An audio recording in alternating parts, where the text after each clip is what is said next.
Welcome to the Asian Connection Mortgage Podcast, where we connect Asian Canadians together to talk about anything related to real estate, mortgages, and finances, based out of Vancouver. Our host is John Lee, mortgage broker with Arise Mortgage. Grab a bubble tea and enjoy the episode. Welcome to the Asian Connection Mortgage Podcast. I'm your host, John Lee, mortgage broker in Vancouver. And today we're diving into a powerful financial strategy that could save you thousands in taxes. We're going to be talking about cash damming. So last episode, I talked about the Smith maneuver, which uses the same principle. So make sure you check that out too. So cash damming works whether you're a business owner, self-employed, or a property investor. And this tax strategy can help convert non-deductible personal debt into tax-deductible business debt. So what exactly is cash damming? It's a legal tax strategy recognized by the CRA since 2002 that allows you to convert personal debt, which has non-tax deductible interest, into business debt with fully tax deductible interest. But not many people know about it, and it's quite powerful. So you use your business or rental income to accelerate payments on your personal debt, so mainly your home mortgage, while simultaneously using borrowed money from your home equity line of credit, or we like to call it a HELOC, to pay for all your business or investment property expenses. This strategy works because in Canada, interest paid in money borrowed for business or investment purposes is tax deductible, while interest on personal debts like your home is not. So cash damming simply restructures your debt to maximize tax deductions. So who can really benefit from this? This strategy is usually advertised for business owners, but you don't necessarily need to have an existing business to benefit from this strategy.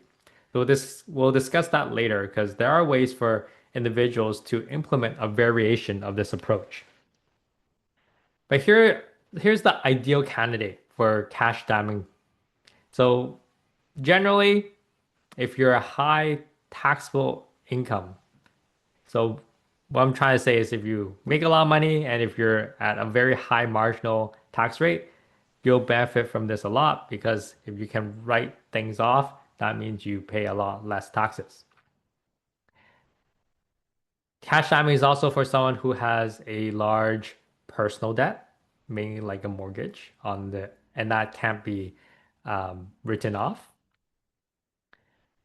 Significant recurring business or rental property expenses. And lastly, for people who simply want to convert non-tax deductible debt into taxable debt.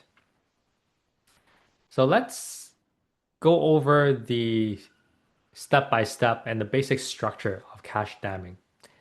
So if you want to implement it, you'll need to set up a specific financial structure. So first off, you're going to need two separate accounts.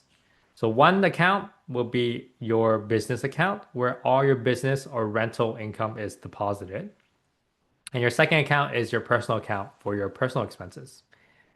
And here's the very most important part, similar to the Smith maneuver, is you need a hybrid mortgage so that your mortgage also has a home equity line of credit as well.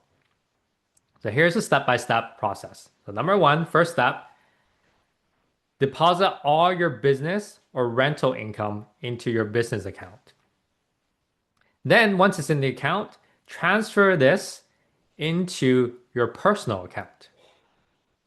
Now with that money, now that it's in the personal account, then use that to pay down your personal mortgage or your personal debt, mainly your mortgage. So you will use your own money plus anything that you earn from your business or from your rental income, and you pay down more into your mortgage. Now, because you've essentially prepaid more than what you're supposed to, now use your line of credit to draw it out, and then you pay all your eligible business or rental property expenses. And that's pretty much it. Of course, make sure you keep records to show that there's a clear separation between your personal and your business finances. And if you're a business owner, you're already likely doing that already. But that is the overall overview of the cash damming process.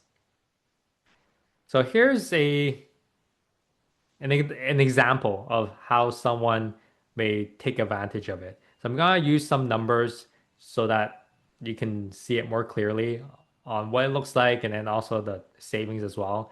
If you're watching this on YouTube, we're going to have this on the screen so it's easier to follow. So here's the example. So imagine you're a self-employed consultant and you got a $400,000 home mortgage at 5%. Again, we're just using really simple numbers.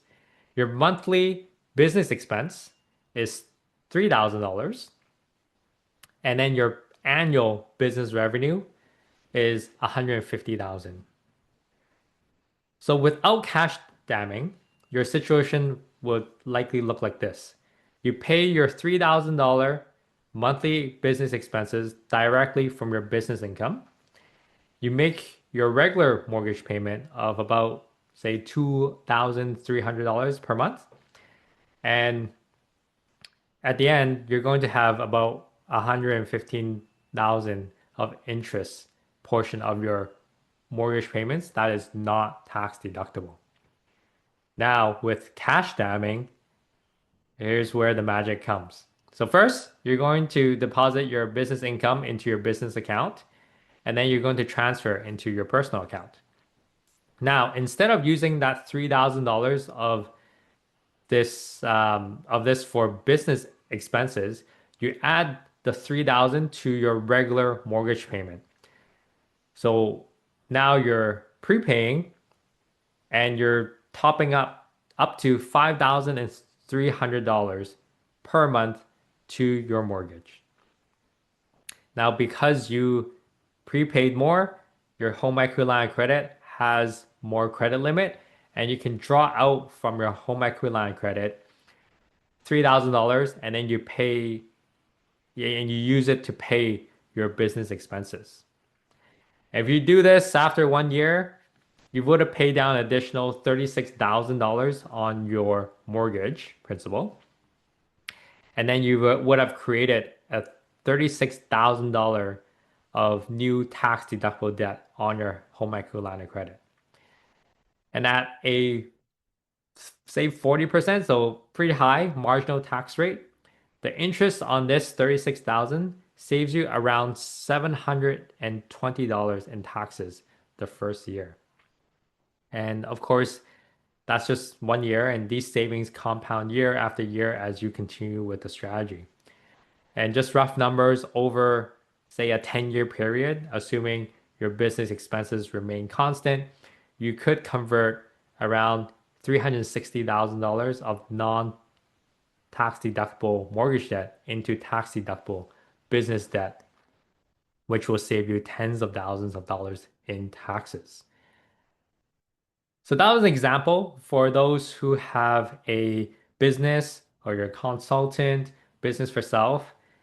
But what if you don't have a business and you only have a rental property? So if you have a rental property, cash damming works similarly, but it's not really talked about too often because this only works if you have a rental property, but without a mortgage on the investment property. But instead you have a mortgage on your home that you're living in. So same example, let's say you have $400,000 personal home mortgage and a rental property that's generating about $2,000 per month and $1,000 in monthly rental expenses. So that could be like maintenance, property taxes, strata fees. And with cash damming, you deposit that $2,000 of rental income into your account, and you will use that $2,000 to make extra payments on your personal mortgage. And again, because you prepaid more, your HELOC credit limit increases, and now you're going to pay $1,000 using the HELOC in rental property expenses. After 1 year, you would have paid down $24,000 on your personal mortgage. You would have created $12,000 in taxable debt, tax deductible debt on your HELOC, and your interest on the $12,000 is now fully tax deductible. So that's a lot of savings that you can take advantage of simply by restructuring and transferring funds. So here are some tips or requirements that I would want to share with you. So number one, the example that I share with you may look simple on paper, but maybe if you're implementing it, it could be a little bit more involved. So number one is that you need to keep meticulous records um, to show CRA that you are separating business from your personal expenses. Number two, you gotta have separate accounts. Again, this is to show CRA everything's separated. Don't mix your business into business expenses with your personal expenses. Number three, I would just consult your tax accountant, mortgage broker, or even your financial advisor as well. There's so many strategies out there, and it looks really tempting to implement. But honestly, it may or may not be a good fit for you. There's many other things to factor in, such as how much taxes you're actually paying. Like if you're already low tax income, it may not be worth it because you're doing so much work, but the tax savings isn't that much. It might not be worth it. Number two would be cash flow.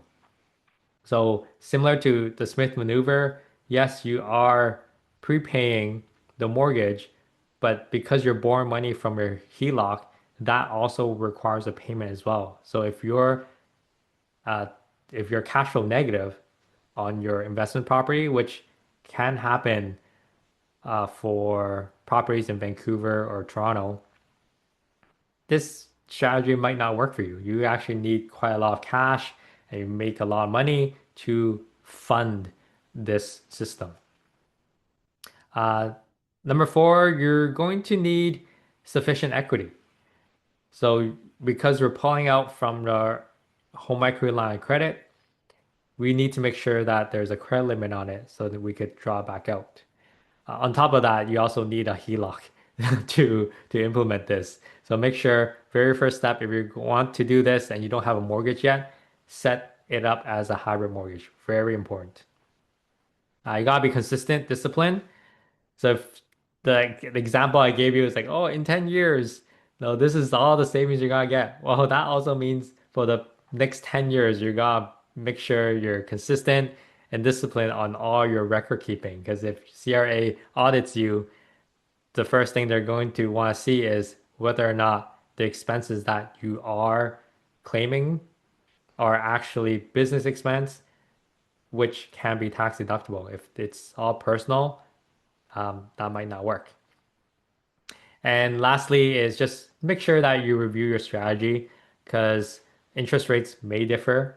What if prime rate goes up and because it's a HELOC, HELOC is usually a variable rate. And if it's really high, you may or may not want to do this again for cash flow purposes. And of course, tax rule changes. So just make sure you continue on updating your accountant. Let them know you're using this strategy and make sure that the tax laws complement your strategy. So as you can see, so just final thoughts, cash diaming is a really powerful strategy that can significantly reduce your tax burden while helping you pay down your personal mortgage faster. So whether you're a business owner or a rental property investor, implementing this approach can save you tens of thousands in taxes over time.